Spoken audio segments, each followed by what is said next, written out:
Hola, bienvenidos a un nuevo programa de Las Cosas del Comer. Ya saben que en este espacio procuramos dar voz a todas aquellas asociaciones de diferentes actividades económicas que tienen un denominador común: sufrir problemas por restricciones políticas motivadas por intereses ideológicos o por otro tipo de intereses espurios que al final siempre se traducen en pérdida de puestos de trabajo, destrucción de actividad económica o encarecimiento de productos y servicios para la gente que tiene que comprar ese resultado de esa actividad económica perseguida absurdamente. Y hoy, después de haber hablado ya con diferentes asociaciones de otros ámbitos, hoy nos vamos a centrar en la energía, porque saben ustedes que el tema de la energía es un tema que está muy politizado, que está incluso muy ideologizado, que se está confundiendo incluso el ecologismo, la protección de la naturaleza, con el ecologismo ideológico, que no es otra cosa que aprovechar la protección de la naturaleza que todo el mundo puede suscribir, con aplicar otros intereses alegando un presunto bien medioambiental nunca demostrado. Y así, dentro del campo energético, pues tenemos lógicamente el del petróleo y el de sus derivados y el de las personas y empresas que hacen uso de ese petróleo para que nosotros tengamos productos en nuestras casas. Estos dos sectores, el de la extracción, la producción y el refino de petróleo, está siendo afectado por un montón de legislación, en mi opinión al menos, de marcado tinte ideológico que no medioambiental, pero también la distribución de productos que todos consumimos y que llegan a nuestras casas, la logística, está siendo también afectada por esas leyes ideológicas. Así que le hemos pedido a los representantes de esta actividad económica que vengan a Periodista Digital, que nos acompañen para abordar más detenidamente cuáles son esos problemas y qué consecuencias puede tener para nuestro bolsillo y para nuestro día a día, y sobre todo cómo están trabajando duramente, por cierto, para sortearlas. Y los invitados que hoy tenemos la suerte de que nos acompañen no son otros que Inés Cardenal, que es portavoz de la Plataforma para los Combustibles Renovables. Doña Inés, muchísimas gracias por acompañarnos. Muchas gracias por invitarme. Y también nos acompaña don Ramón Valdivia, que es el vicepresidente ejecutivo de la Asociación Transporte Internacional por Carretera, ASTIC. Don Ramón, también muy bienvenido a Periodista Digital y gracias por estar aquí. Muchas gracias, un placer.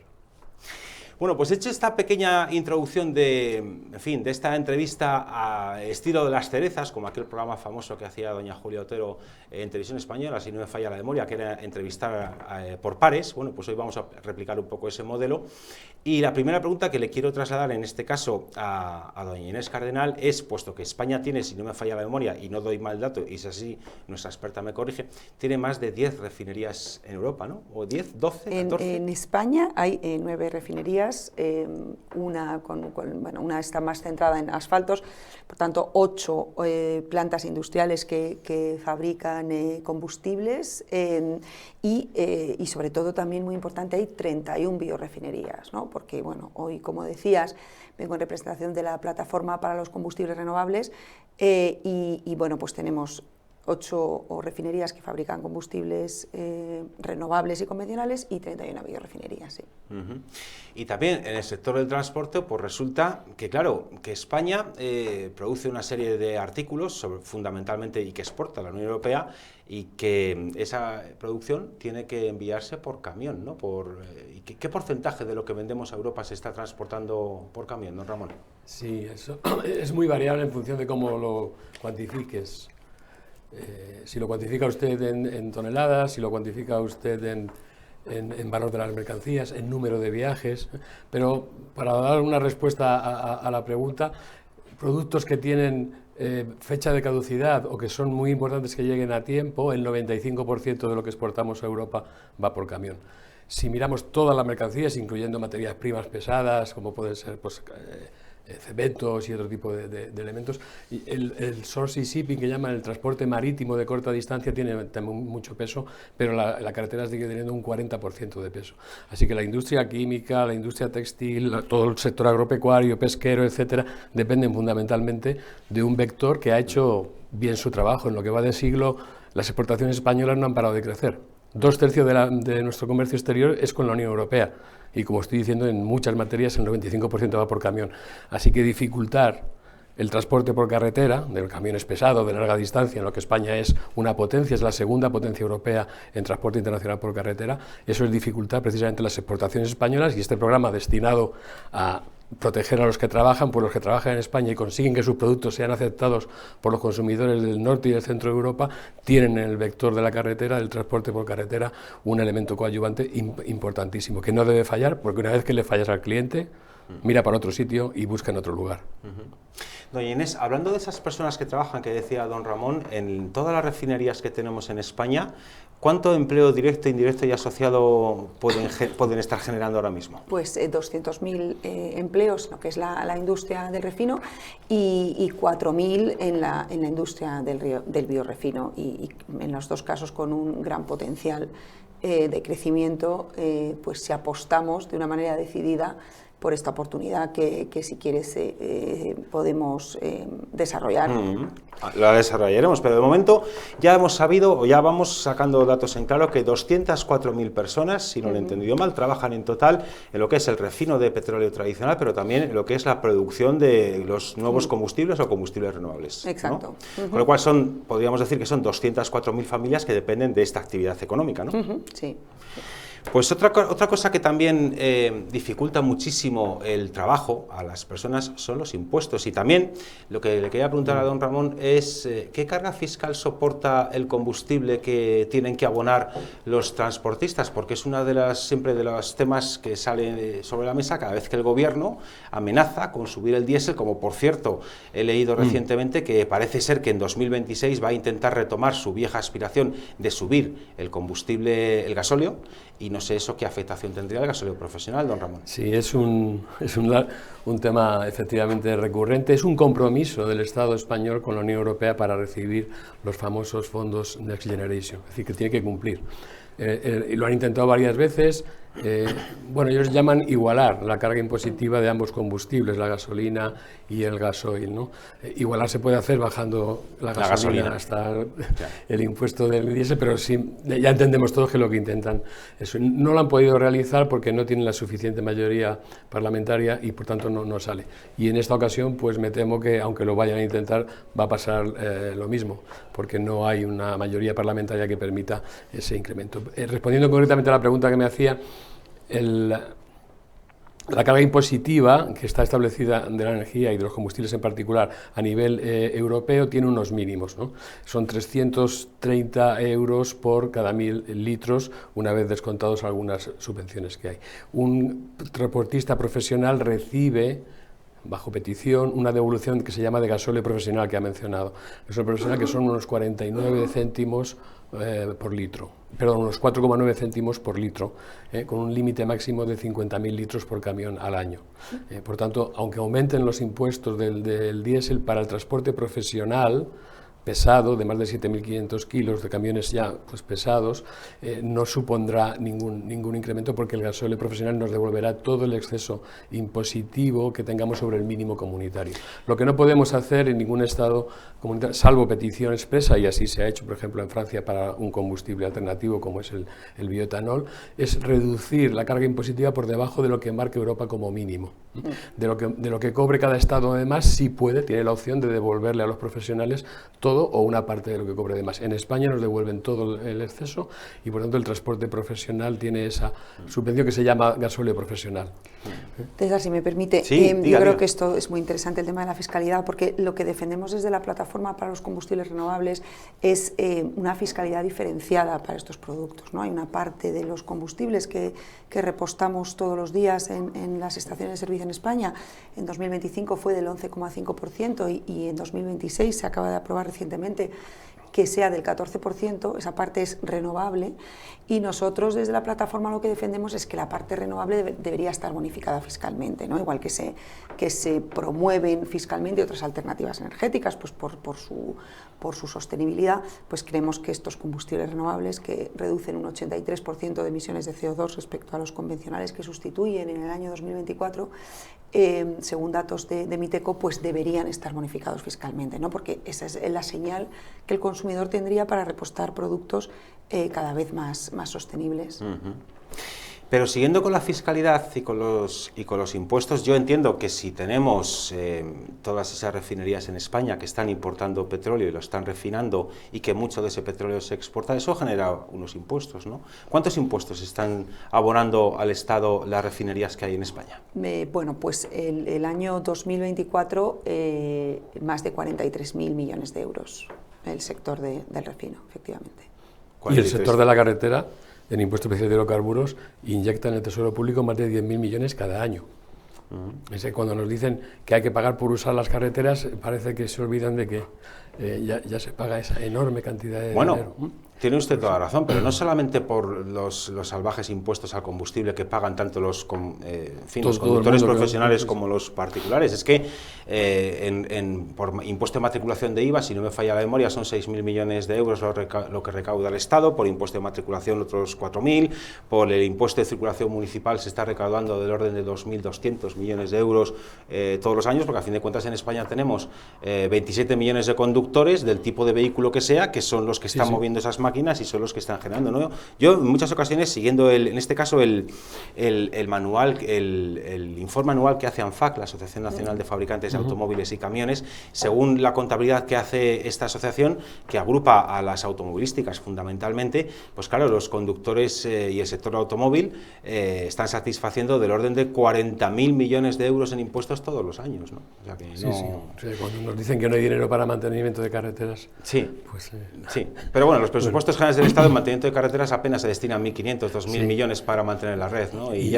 mucho menos a años. Hemos tenido años de 800 millones solo. Pues mejor me lo pone, porque la Asociación Española de la Carretera ya ha denunciado en varias ocasiones que hay un déficit de mantenimiento de la red viaria de más de 11.000 millones, porque año a año no se repara lo que se va estropeando, con lo cual al año siguiente está todo peor todavía porque ese deterioro aumenta y así tenemos ese déficit acumulado, según la Asociación Española de la Carretera, de más de 11.000 millones de euros, si no me falla la memoria. Pero haciéndonos un umbral y hablando de su libro, don Ramón, yo quería preguntarle, porque claro, usted antes nos ha estado explicando, si no me he quedado yo mal con el dato, que prácticamente el 95% de lo que España vende a Europa se transporta por carretera, por camión.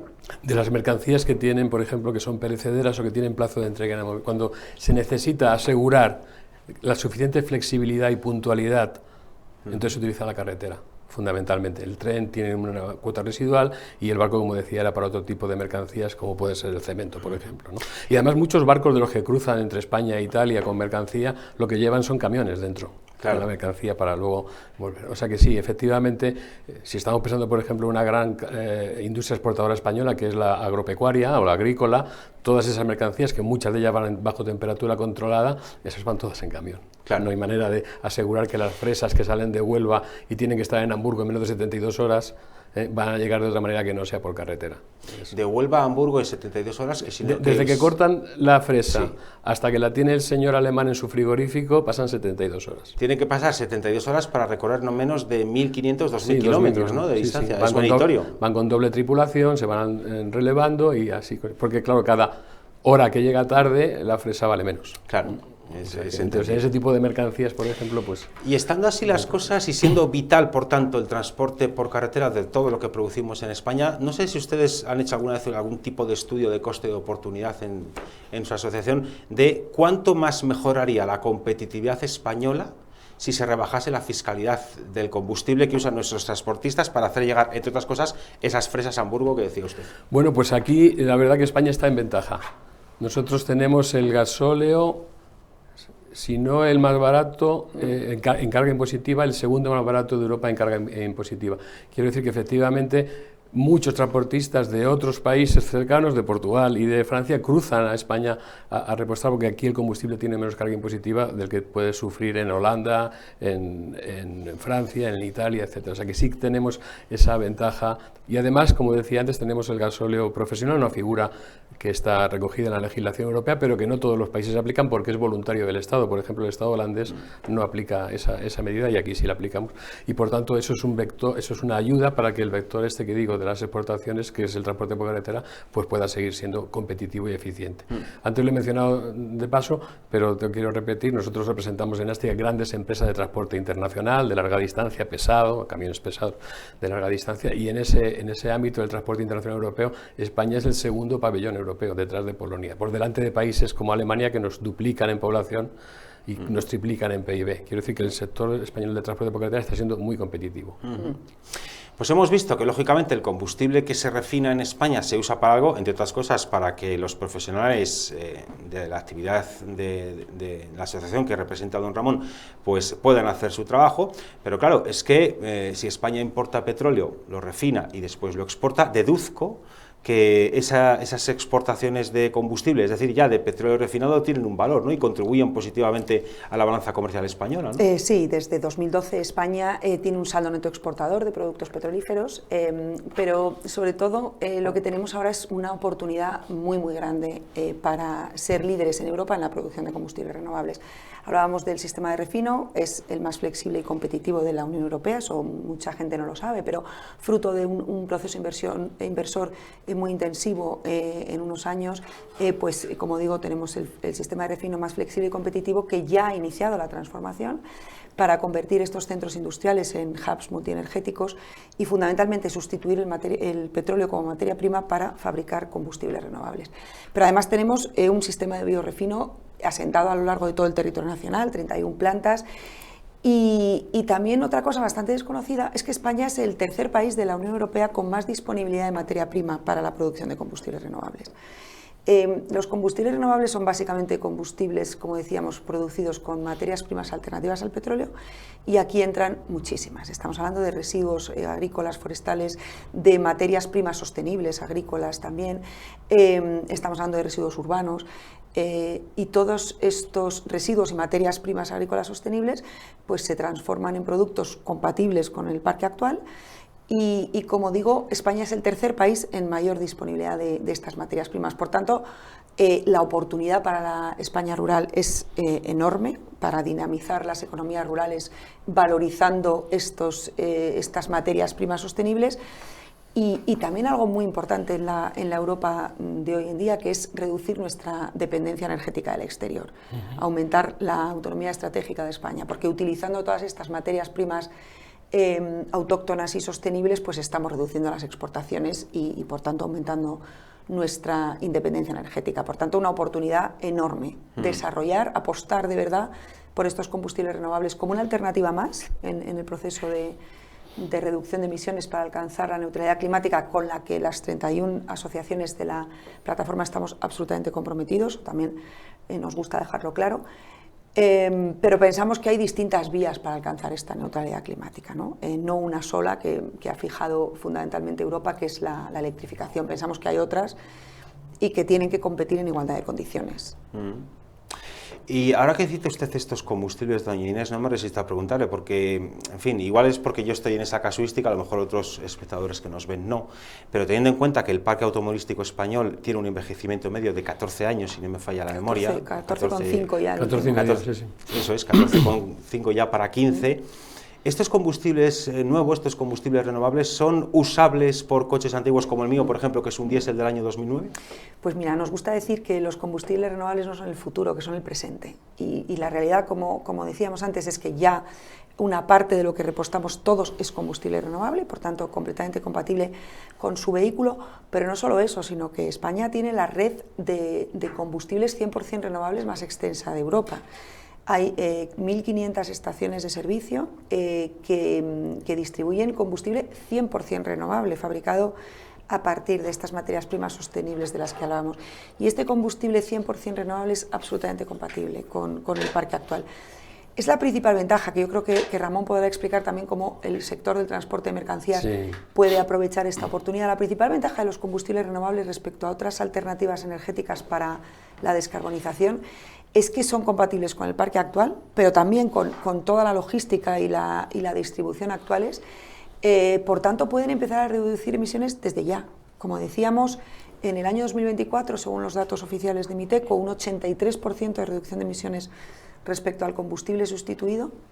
Y luego la plataforma hizo un informe muy interesante con la consultora NTT Data que como digo, arrojó datos interesantes. Uno de ellos es que por cada 1% adicional de combustibles renovables utilizados en el transporte por carretera, podemos reducir 800.000 toneladas de CO2, que es una cifra realmente impresionante. Por tanto, mucho potencial de reducción de emisiones en el corto plazo, con los camiones, los vehículos actuales y aprovechando esta infraestructura que decíamos que tenemos, que está entre las mejores del mundo. Pues es meritorio ese trabajo que se está haciendo, ciertamente, pero hay que volver a la realidad que tenemos, que es que tenemos un montón de leyes que se aprueban, que tienen efectos en diferentes sectores de actividad económica, y yo quería preguntarle, don Ramón, en el suyo, en el de la logística internacional, y muy brevemente, porque tampoco es para que la gente lo entienda de forma sencilla, ¿cuáles son las leyes o normativas más lesivas que se están perpetrando contra el sector de la logística? Sí, quería a este respecto decir una cosa. La normativa, decía Milton Friedman, no hay que juzgarla por las intenciones, sino por los resultados, ¿no? Y los resultados que estamos viendo, los habéis apuntado hace un momento, ¿no? Envejecimiento del parque. En el 2011 apenas había un 11% de vehículos de más de 10 años, la edad media era 11 años y ahora son 14,5.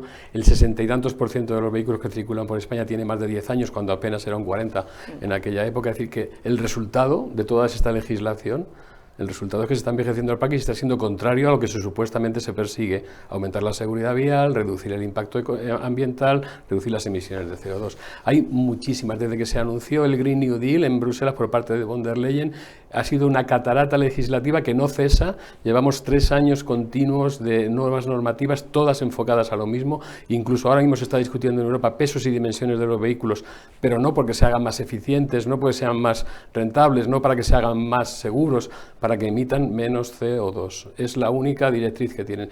Todas las normativas, la AFIR de desarrollo de las infraestructuras de recarga, las emisiones de CO2 de los vehículos pesados, la supuesta prohibición de seguir vendiendo motores de combustión en Europa. Digo supuesta porque no la van a poder hacer, y de hecho ya están echando marcha atrás porque ven que es imposible de cumplir.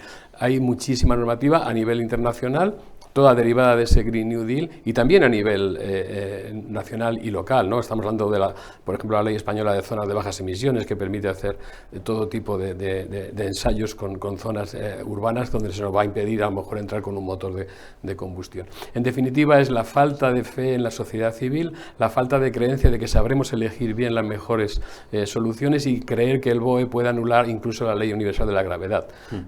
Esto no va a ningún sitio. Nos tienen que dejar creer. No hay. Yo reto a cualquiera de nuestros espectadores a que nos busque un camión con motor de gasolina. En toda España no encontrará ninguno, y nadie lo ha prohibido nunca.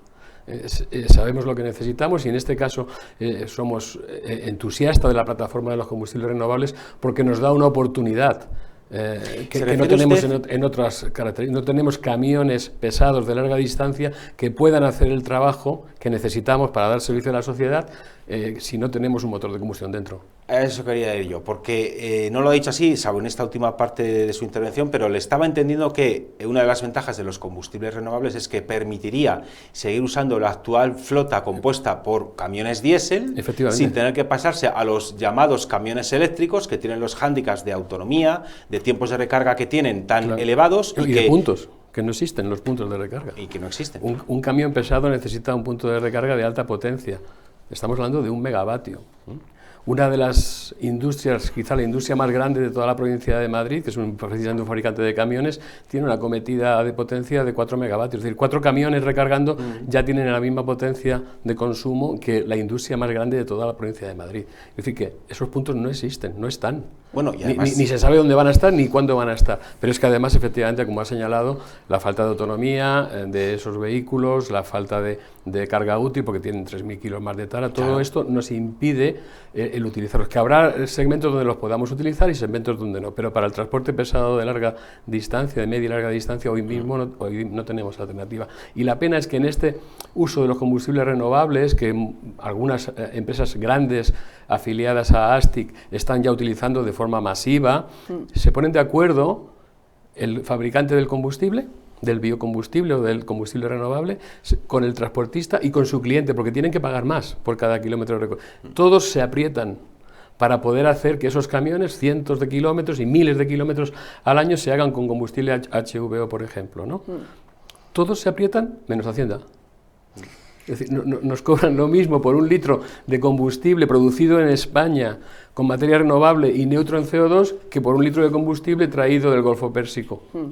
Si me permite, César, sí, diga. para complementar un poco lo que comentaba Ramón, ¿no? Nosotros desde la plataforma entendemos que la transición no se tiene que plantear como una guerra entre tecnologías. Creemos que los objetivos, como decía, estamos absolutamente comprometidos con ellos, neutralidad de emisiones en 2050, pero hay muchísimos caminos y sobre todo hay una cosa muy importante que tener en cuenta, que es las necesidades de todos los sectores y de todos los consumidores no son las mismas.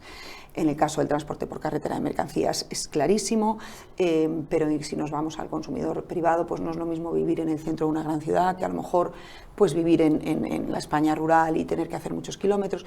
Por tanto, creemos que hay que aprovechar, como digo, no creemos que es una guerra entre tecnologías, el vehículo eléctrico va a tener un papel muy importante en la descarbonización del transporte, debe tenerla, pero creemos que hay que aprovechar todas las alternativas que tenemos en nuestra mano para reducir emisiones, como decía Ramón, desde ya, porque estamos perdiendo el tiempo, ¿no? O sea, esa apuesta del vehículo eléctrico de manera exclusiva, salvo que se flexibilice definitivamente en la Unión Europea la regulación actual, esa apuesta por el vehículo eléctrico de manera exclusiva lo único que está haciendo es retrasar la descarbonización del parque automovilístico. Comentaba usted las matriculaciones, tenemos datos que son sonrojantes para el cumplimiento del objetivo, como que el vehículo más vendido el año pasado es el vehículo de más de 10 años. ¿Por qué? Pues porque el consumidor no sabe qué comprarse. Exacto. Porque se le está dando señal pues confusa, ¿no? Entonces, vamos a aprovechar todas las oportunidades que tenemos para el objetivo real, que es descarbonizar. Nosotros siempre decimos que en Bruselas, pero también en España, se ha equivocado el objetivo. El objetivo no es electrificar el transporte, el objetivo es descarbonizarlo. Y para eso hay que utilizar todas las alternativas. Transporte aéreo y transporte marítimo, pues efectivamente se tienen en cuenta los combustibles renovables. ¿Por qué? Porque no son electrificables, pero en transporte por carretera se ha optado por la electrificación como vía prioritaria. Y nosotros creemos que es un grandísimo error para el cumplimiento de los objetivos y para satisfacer las necesidades de los consumidores y de los sectores, que al final bueno, pues es lo importante, ¿no? Que los sectores económicos, como puede ser el transporte, pero muchos otros que están presentes en la plataforma, puedan ser competitivos, ¿no? y puedan mantener su actividad económica. Pero es que además de todo eso que usted dice, que evidentemente suscribo, es que, saben ustedes, estaba yo pensando, escuchando a doña Inés, la gran ventaja de hablar con expertos no ideologizados y que tienen competencia técnica y dominio de las diferentes actividades económicas, es que hablan desde el punto de vista, primero, de la lógica técnica y segundo, desde el sentido común, cosa que con determinados políticos al menos no ocurre, y pretenden imponer su ideología a la realidad, y como muy bien decía doña Inés, el objetivo no tiene que ser discriminar a ninguna tecnología, sino apostar por una diversificación para que diferentes perfiles de usuarios, diferentes perfiles de personas, diferentes perfiles de empresas, con diferentes necesidades, puedan subsistir sin ningún tipo de cortapisa. Yo, por ejemplo, en redes sociales escucho muy habitualmente lo que en mi opinión es una absurdez, por decirlo muy educadamente. En fin, en otros ámbitos lo diría de una forma más gráfica, pero evidentemente no puedo ser descortés ni con ustedes ni con los invitados. Pero escucho este argumento de que, claro, es que como el petróleo se importa y luego se refina y no es una energía que se produce aquí, pero claro, hemos visto la cantidad de puestos de trabajo, volumen de exportación, impuestos que se satisfacen y por tanto esas 204.000 familias o 200.000 en el caso del refino del petróleo tradicional, ¿no es una absurdez? Habida cuenta de la actividad económica, de la prosperidad que generan, el aplicar esa persecución ideológica en lugar de incentivar y dar las oportunidades para que el propio tejido productivo vaya reciclándose a sí mismo, nunca mejor dicho. ¿A usted no le supone un poco ver tanta persecución ideológica? No, porque sobre todo sí. porque lo que decíamos, ¿no? Al final, cuando dejas competir a la tecnología entre sí, pues se impone la que es más eficiente para el usuario. Nosotros, por supuesto, como decía, estamos comprometidos con el objetivo de neutralidad de emisiones y eso pasa por sustituir el petróleo por otras materias primas. Ese compromiso existe y esa transformación ya se ha iniciado. Pero hablábamos antes que es que tenemos la oportunidad de dejar de depender del petróleo para aprovechar materias primas autóctonas. Es compatible seguir vendiendo, produciendo los combustibles líquidos que demanda la sociedad, que tienen muchísimas ventajas, pero con otras materias primas, por tanto cumpliendo los objetivos. Con todas estas plantas que decíamos a lo largo del territorio nacional, tanto de biorefino como de refino hasta ahora tradicional, pero que ya, como decía, ha iniciado esa transformación. Volviendo al tema del motor de combustión, ¿no? Nosotros siempre decimos desde la plataforma que es que un motor de combustión, el camión que utilizan las empresas asociadas a ASTIC, alimentado por combustibles renovables, es igual de climáticamente neutro que un vehículo eléctrico alimentado por electricidad renovable. Entonces, ¿por qué vamos a prohibir una tecnología que, como decíamos, desde ya puede contribuir al objetivo? Vamos a dejarlas competir y cada usuario elegirá la que sea más acorde con sus necesidades, porque van a tener que convivir todas. Solamente con la complementariedad de todas ellas vamos a poder alcanzar los objetivos en 2050, si no va a ser imposible. Don Ramón, hablábamos antes del envejecimiento del parque de turismos en España, de esos 14,5 años de media. Yo me pregunto, ¿ese envejecimiento del parque rodante también está ocurriendo en los vehículos de transporte de mercancías? Incluso un poco peor, es decir, esos 14,5 años de los turismos son 14,7 en los camiones. El número de camiones pesados que superaban los 10 años estoy hablando del 2011, pues hace 15 años, ¿no? Era un 40% y ahora mismo estamos hablando de un 55%. Es decir, que hay un montón de envejecimiento, porque no solamente es que la media de edad suba de 14,5 en los coches a 14,7 en camión, es que el número de camiones que se mantienen en activo siendo muy viejos está aumentando. El porcentaje del parque rodante que es antiguo está aumentando, y eso tiene repercusiones no solamente en que se consume más energía y se emite más CO2, sino que también los vehículos más modernos son más seguros, más eficaces y más eficientes, y por tanto también aumenta la seguridad vial por medidas de seguridad vial pasiva y activa. Por tanto, todo eso tiene muchos efectos y viéndolo hay que reaccionar. Pero claro, si esperamos a que el parque se renueve de matriculación en matriculación por vehículos nuevos, un vehículo de los que se matricula hoy día con motor diésel convencional está emitiendo, por ejemplo, en óxidos de nitrógeno un 95% menos de uno de hace 15 años. O sea que, pero si esperamos a que se vayan matriculando los camiones poco a poco para ir llegando a esos objetivos, vamos a llegar muy tarde y muy mal. Ahora tenemos la oportunidad como país y para nosotros como consumidores de combustible de ser neutros en CO2 de forma inmediata. Ya tenemos las gasolineras, están puestas donde tienen que estar. Ya tenemos la ruta de distribución, están hechas como tienen que estar porque son décadas de funcionamiento y de ajuste, ¿no? Tenemos los motores, tenemos los conductores, tenemos los talleres mecánicos que saben repararlos, lo tenemos todo y podemos ser neutros desde ya, a nada que nos pongamos. Pero por lo visto pues eso no acaba de impactar en quien tiene que decidir, y sobre todo no tiene ningún tipo de coherencia los objetivos perseguidos de ser neutrales en CO2 y no ayudar precisamente fiscalmente a ese litro de combustible que no emite CO2 y que no está comprado en el Golfo Pérsico. Si no lo hacemos nosotros, que tenemos un país amplio, capaz de generar energías renovables como la solar, como la eólica, tenemos un país también muy vacío, con mucho espacio vacío que se está intentando pues revertir ese abandono del campo. Si no lo hacemos nosotros, se va a hacer, porque esto, como decía antes, la lógica es impepinable y por muchos objetivos que se pongan, pues la verdad es la verdad y los camiones van a seguir funcionando porque sin transporte no funciona nada, ¿no? Entonces, por mucho que nos pongamos, si no lo hacemos nosotros, lo harán otros países y acabaremos importando cosas que podíamos producir aquí. La independencia energética es vital, lo hemos comprobado recientemente cuando se cortó el gas, lo mal que lo pasó Europa, pues el tener la posibilidad de que al menos no toda la energía que consumamos venga de donde viene ahora mismo y que podamos producirla aquí es muy importante. De España salen cada año 50.000 millones de dólares hacia los países productores de petróleo. Pues si se quedasen aquí una parte importante de ellos produciendo combustibles líquidos aquí con la industria, ayudaríamos a tener un 20% del peso del PIB industrial, ayudaríamos, como estamos diciendo, a mantener la población rural, a la economía circular y también a ser independientes energéticamente, y a nosotros como consumidores de combustible a consumir un combustible líquido que nos permite cumplir con la neutralidad en CO2. Así que nos cuesta mucho trabajo, seguramente a mucha gente le costará trabajo entender por qué, pero esto es lo que está pasando. Sí, esto que dice Ramón es muy importante. Yo creo que se ha visto un cambio de debate en Bruselas en los últimos años importante, ¿no? Yo creo que la invasión de Ucrania por Rusia fue una llamada de atención al continente europeo, porque quizás la seguridad del suministro estaba un poco abandonada. Nos habíamos centrado en la sostenibilidad, ¿no? Del famoso trilema energético. La energía tiene que ser sostenible, pero también tienes que tener asegurado el suministro y tiene que ser accesible, ¿no? en términos económicos, ¿no? Y entonces creo que esta llamada de atención para ser más autónomos, para ser más independientes del exterior, creo que está abriendo debates en Europa que hasta ahora estaban completamente cerrados. Hace unos años, no nos engañemos, era impensable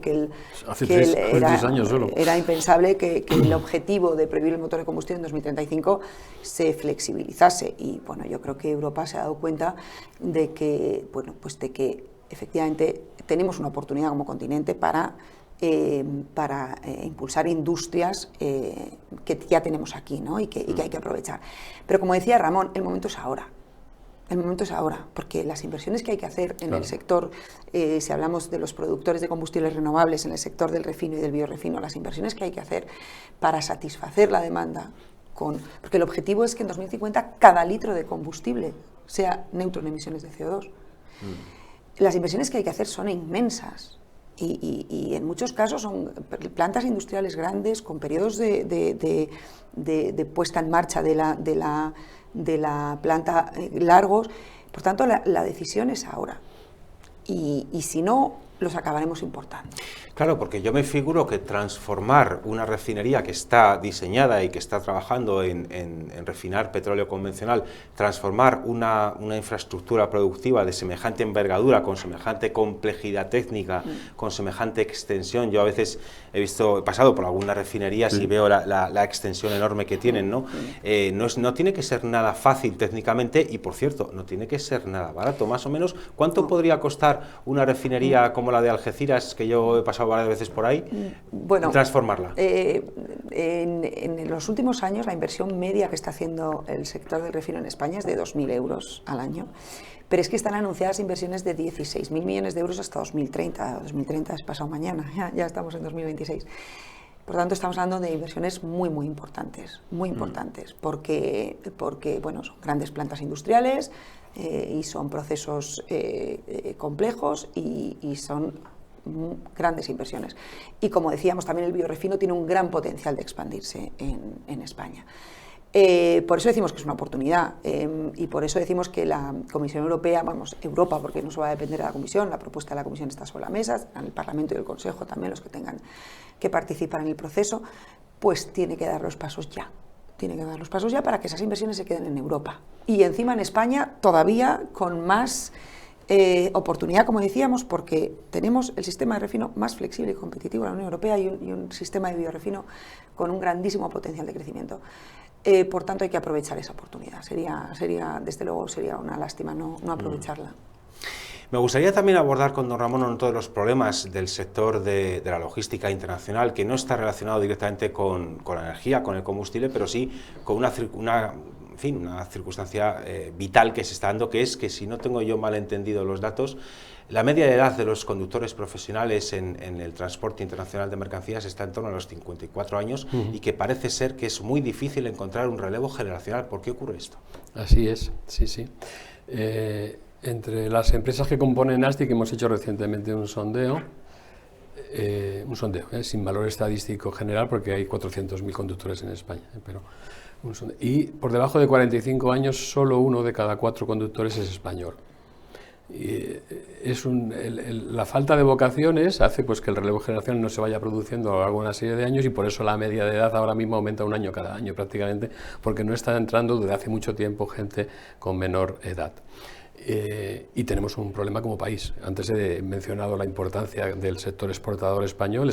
España es, empatado con Alemania, de los 2 países europeos que más peso tiene el sector exterior en su PIB, 1/3. O sea que el sector exterior para nosotros es vital, y el sector exterior va en camión, y como no tengamos conductores que lleven los camiones, podemos tener un problema como país.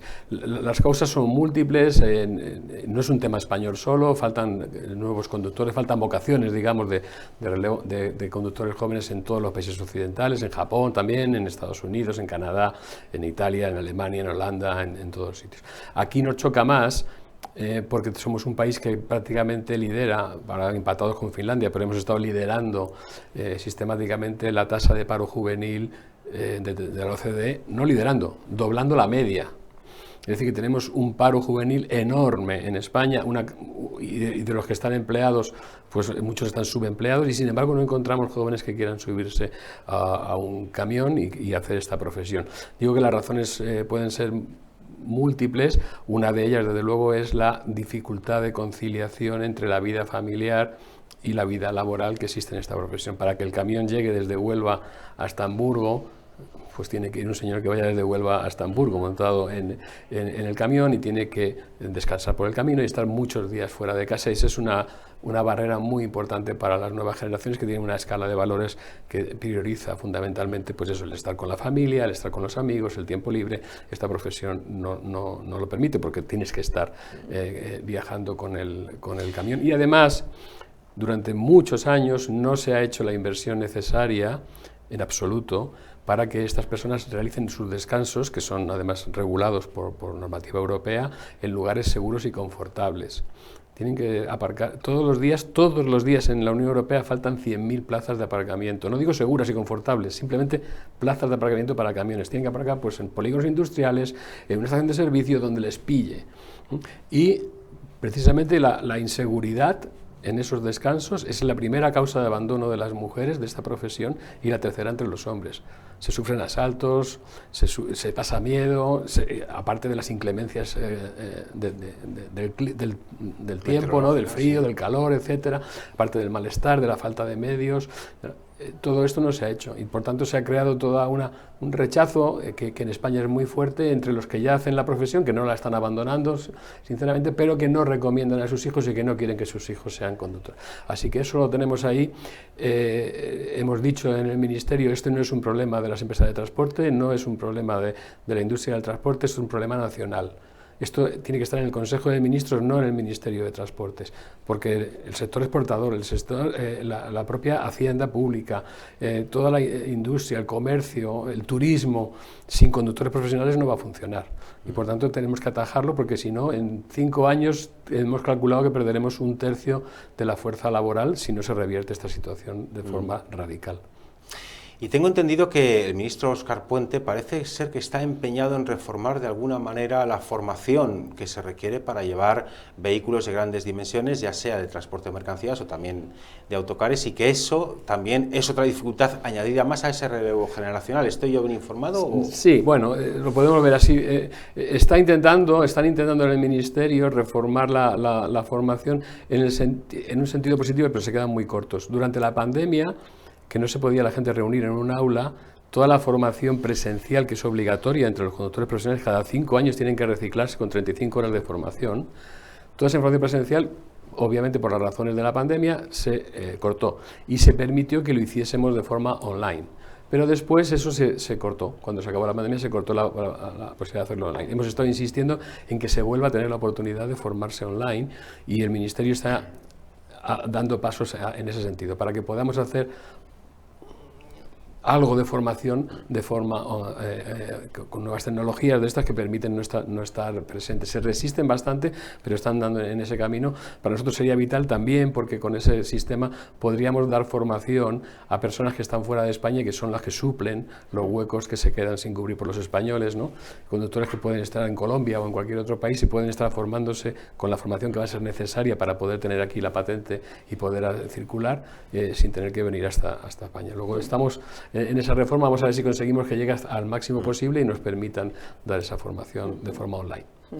Pues vamos a volver a lo que es energía, más que a los conductores, porque claro, hemos hablado con doña Inés Cardenal todos los progresos que está haciendo la industria de producción de combustible por dejar de depender del petróleo, y eso es meritorio, pero claro, mientras que la Unión Europea parece que sigue decidida a acabar con los motores de combustión, transformar las refinerías actuales de refinar petróleo natural a producir combustible no dependiente del petróleo queda en vano. Eso por un lado. Por otro lado, mientras hasta 2050 en Europa sigan circulando vehículos de combustión, pues evidentemente habrá una necesidad de combustible, pero claro, si a partir de 2050 ya no se permite que circulen vehículos de combustión, tampoco va a tener sentido transformar las refinerías de su trabajo actual a combustible renovable, por así decir. Pero es que eso por un lado, pero por otro lado hay otro problema, y es que, claro, las empresas que están en su asociación no van a hacer esas multimillonarias inversiones de transformación si más allá de 2050 no hay escenario posible de uso de motores de combustión. Por tanto, de aquí a 2050, claro, si se prohíben los motores de combustión, el uso, también hay otro hándicap o otro problema derivado que no sé si yo lo he deducido bien, y si no es así usted me corrige, que es el proceso de refino de petróleo es secuencial. Es decir, se coge el petróleo en crudo y mediante lo que se conoce como una destilación fraccionada, no sé si es por este orden, primero se obtiene gasolina, después gasóleo, después queroseno, después aceites lubricantes. Entonces, si ya no se va a permitir usar combustibles, ese combustible que se obtiene de un proceso de destilación secuencial, ¿qué hacemos con él? ¿Lo tiramos? Vamos por partes, que ha tocado muchas cosas. Bueno, por un lado, como decíamos antes, ya hay un porcentaje de lo que repostamos que es combustible renovable. Por tanto, ya hay proyectos en marcha, plantas en funcionamiento, como decíamos, produciendo combustibles 100% renovables, proyectos que ya han comenzado, otro de los vectores que va a ser fundamental para descarbonizar no solo la industria del refino, sino otras industrias, es el hidrógeno renovable, el hidrógeno que sustituye el hidrógeno que utiliza gas natural como materia prima por el que utiliza electricidad renovable. Por tanto, hay proyectos que ya están, o que ya están en funcionamiento o que ya están en marcha y van a entrar en funcionamiento. Incluso aunque la Comisión Europea no diese marcha atrás, que como decimos, bueno, ha abierto una pequeña puerta que consideramos positiva para que una parte que consideramos insuficiente claro, utilice combustibles renovables, incluso aunque no se ampliase esta flexibilización, que esperamos que en el proceso parlamentario en Europa y en el proceso en el Consejo esperamos que se aumente esta flexibilidad, pues va a haber muchos motores que van a seguir circulando con un motor de combustión y que por tanto van a necesitar combustibles renovables. Eso por un lado. Pero efectivamente, has descrito muy bien de una manera sencilla para que el telespectador nos entienda el proceso de refino. Cuando fabricamos, por ejemplo, el conocido como SAF, el combustible sostenible para la aviación, que sabemos que va a ser absolutamente necesario para descarbonizar el sector aéreo, obtenemos, por ejemplo, también gasóleo renovable, sí o sí. Por eso decimos que es tan importante que se permita la producción a escala y que se permita la utilización de los combustibles renovables también en carretera, porque va a ser en la carretera donde se alcance el volumen necesario para que se reduzcan los costes de fabricación, para que el combustible renovable sea realmente competitivo. Entonces, efectivamente, no será suficiente si lo relegamos exclusivamente a aéreo y marítimo. No sabemos cuántas refinerías sobrarán en Europa, pero evidentemente no se necesitarán todas. Y efectivamente en el proceso de refino se obtienen distintos combustibles, da igual, hablabas del petróleo, pero da igual, aunque utilices aceite de cocina usado, en estos combustibles que decíamos 100% renovables que ya se están utilizando, te pasa exactamente lo mismo, que obtienes distintos productos, y por eso decimos que es tan importante que en un entorno de neutralidad tecnológica se permita su utilización en todos los modos de transporte, sin restricciones y sin prohibiciones.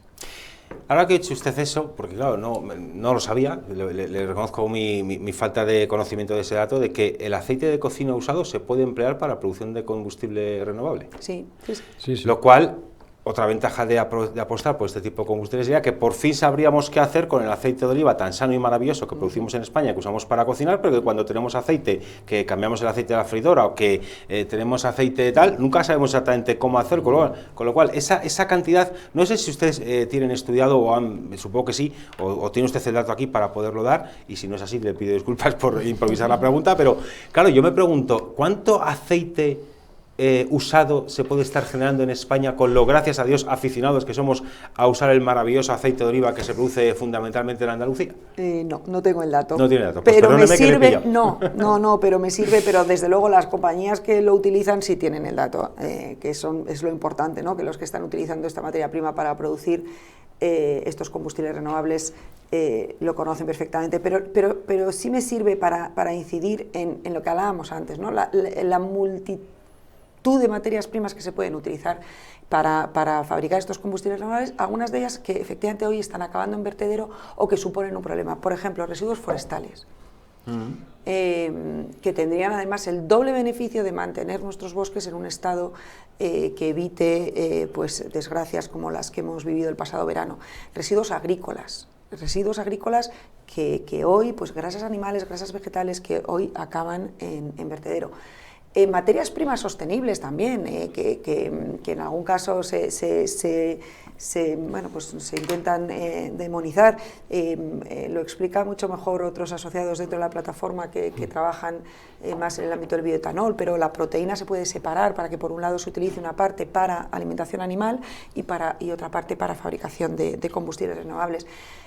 Por supuesto, aceite de cocina y usado, residuos plásticos. Entonces son tantos materias primas que bueno, pues que efectivamente es una oportunidad de impulsar la economía circular, que sabemos que va a ser uno de los grandes vectores en la transición energética, de impulsar como decíamos, la España rural, valorizar todos esos residuos y esas materias primas sostenibles de la agricultura para darles un uso que es la fabricación de combustibles renovables. Por tanto, sí, es que por eso decimos, y lo decimos de verdad convencidos, que es una gran oportunidad para España como país. Pues nos estamos quedando sin tiempo y no quería despedir el programa sin trasladar una de las cuestiones que también quería hacerle a don Ramón, y es que estos últimos días estamos viendo una actividad de protesta intensa en Francia, en toda Europa, en España también, contra las decisiones políticas que se están tomando contra nuestra ganadería, lo diré bien si la lengua me lo permite, ya estoy un poco pastoso, y contra nuestra agricultura. Ya saben ustedes que en estos días, en fin, se ha dado luz verde a la firma de ese tratado comercial con Mercosur, que va a permitir importar producción ganadera y agrícola de la zona de Mercosur, una producción que no cumple los estándares de calidad europeos, que trabaja con unos costes muy inferiores y que en definitiva supone una competencia desleal para nuestro sector ganadero y agrícola, y por eso nuestros ganaderos y nuestros agricultores, tanto de España como del resto de Europa, están manifestándose en las calles y las carreteras. Eso está provocando, lógicamente, un bloqueo de las vías, y yo le quería preguntar a don Ramón cómo está esa situación, cómo lo están padeciendo nuestros camioneros, y si al llegar a Francia seguimos teniendo el clásico de que los camiones españoles siguen siendo, en fin, asaltados criminalmente. Sí, bueno, teniendo en cuenta lo que has dicho sobre el tratado con Mercosur, ¿no?, y que haya sectores que se sientan perjudicados y lógicamente pues salgan a protestar, todo eso es legítimo, ¿no? Fundamentalmente ha sucedido en Francia, que efectivamente tiene una larga tradición de cortar carreteras. Nuestro entender es completamente... Y de saquear camiones españoles. En este caso se han limitado por el momento a bloquear los pasos fronterizos. Nos parece completamente irracional. Para empezar, España no forma parte de Mercosur. Las mercancías que salen de España en camión son mercancías de España, no son mercancías uruguayas, ni argentinas, ni peruanas, ni brasileñas, perdón. Muchos de los camiones que salen por las fronteras o que vuelven de las fronteras, lo que están haciendo es aportar pienso o gasoil para las granjas, elementos que necesitan los granjeros para funcionar, y además muchos de los camiones que se mueven por las fronteras están llevando mercancías preproducidas por este sector agropecuario a sus clientes. Por tanto, vemos como una contradicción enorme que precisamente se corte eso. O sea, que ahora hemos tenido, no solamente los franceses, también en Cataluña, cortes de carretera, cuando lo que está saliendo por allí hacia Europa son precisamente los productos agropecuarios producidos allí. Pues no tiene mucho sentido. El problema es que gozan de una impunidad increíble. Desde el año 79 prácticamente es bastante recurrente este tema de los bloqueos por parte sobre todo de agricultores franceses al paso de mercancías españolas, y nunca les pasa nada a nadie. Entonces esto crea muchísimo problema para nuestras empresas, para los clientes de las empresas y sobre todo, y no me quiero olvidar de ellos, para los conductores. que tienen unos tiempos de conducción tasados y que tienen que perder un montón de horas en un atasco que ni siquiera saben cuándo va a terminar ni en qué va a terminar, y esperemos que no llegue nunca a un enfrentamiento. Por dar la noticia más de hoy mismo, pues están bajando, pero seguramente se están rearmando, se están preparando para volver a intentar hacer estos bloqueos, porque les ha sentado muy mal efectivamente ese tratado con Mercosur, que ha estado a punto de ser bloqueado en el Consejo, pero no han conseguido los franceses la mayoría de bloqueo necesaria y por tanto se ha establecido. Así que ellos tienen esa facultad de protestar, pero lo que decimos es protestad, pero no hagáis daño ni a vosotros mismos ni al resto de los ciudadanos que no tienen en su mano poderte ayudar, cuando además en el caso de los camiones estamos protestando. Se da la casualidad que además los poderes públicos, en vez de garantizar uno de los fundamentos de la Unión Europea, como es la libertad de tránsito, pues el gobierno vasco el día 9 sacó un decreto y dijo que se cierra el paso fronterizo de Viriatu, mientras en Francia sigue habiendo problemas. Pero se cierra para los camiones. Es precisamente para los que llevan las mercancías, para los que están haciendo un trabajo profesional, para los que están sujetos a reglamento de horas, para eso se corta, para el resto del personal no. Entonces, también los poderes públicos aquí nos tienen que hacer un poco de equilibrio entre garantizar que funcione la economía, que funcione el transporte de mercancías y el legítimo derecho a la manifestación que tiene cualquiera para protestar por lo que le parezca oportuno. Yo quería, antes de acabar, saliendo un poco del tema, decir que el 2030 está aquí ya. Antes alguien lo ha mencionado. Las inversiones que se hagan hoy por parte de las empresas ya tienen que tener el horizonte del 2030, así que este elemento que decías, y se va a producir un montón de combustible para tener alquitrán que no sabemos qué hacer con él, porque yo te digo que no va a pasar. Los motores de combustión no van a dejar de existir. La señal que ha dado la Unión Europea es muy leve. Ahora dice que en vez de prohibirlos absolutamente va a dejar un 10% de producción de motores. Pero claro, le damos las gracias por eso. No, pero es que no tiene sentido. O sea, ¿quién va a tener una fábrica abierta con líneas de montaje, con proveedores y con todo para producir solamente un 10% de motores? No tiene sentido. Pero la señal es esa. Poco a poco se aproxima la fecha. Los objetivos que se plantearon pues eran ampliamente, claramente y realizables, y ya van dando señales de que tendrán que flexibilizarlos, y por tanto quiero decir que hoy día se están matriculando camiones y coches que en el 2030 van a estar en plena juventud, y en el 2035 van a estar perfectamente funcionando y habrán pasado por segunda mano ya, y en el 2040 seguirán muchos de los camiones y los vehículos que se matriculan hoy seguirán allí, porque hemos dicho que la edad media es 14,7 y esa es la media. Por tanto, dentro de 14 años va a haber todavía muchos camiones. Va a ser muy difícil que el BOE elimine la ley de la gravedad universal. Pues no sé si he sido mal periodista y me he dejado alguna pregunta en el tintero que a usted le hubiera apetecido comentar y no lo hemos tratado, doña Inés. No, simplemente ¿no? Eso, resaltar la oportunidad que tenemos para ser líderes en la producción de combustibles renovables. Pues entonces no me quedaba más que despedir el programa y dar las gracias a doña Inés Cardenal, que es portavoz de la Plataforma para los Combustibles Renovables. Muchísimas gracias por haber estado aquí. Un placer. Esperamos verla más adelante, cuando haya más actualidad del sector. Y también damos las gracias a don Ramón Valdivia, que es el vicepresidente ejecutivo de la Asociación del Transporte Internacional por Carretera, ASTIC. Don Ramón, muchísimas gracias. Gracias a usted, don César. Un placer.